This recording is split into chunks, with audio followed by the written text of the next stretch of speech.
Kalau kita ajar orang sekaligus nak, saya nak mari hari ni sekaligus ajar belakang sepanjang mana. Mana ajar boleh timu. Tapi kita ajar sikit-sikit. Dan ni sistem mengaji. Sebab tu ni mengaji orang buat kelas.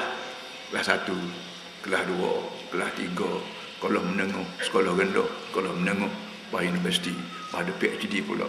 Supaya orang dapat terima ilmu tu dengan begitu sekali, mudah dan makan molek sikit-sikit. Allah Ta'ala lebih dulu ajar Nabi Muhammad turun Nabi wahyu 23 tahun. Jadi 23 tahun nak berubah segala-gala penyakit rohani manusia ni 23 tahun lepas lelah ni pun penyakit rohani telur. Penyakit deki, penyakit jahat, penyakit nyamuk, penyakit dendam, penyakit menipu ni hok ada lah ni ada dah zaman Nabi itu.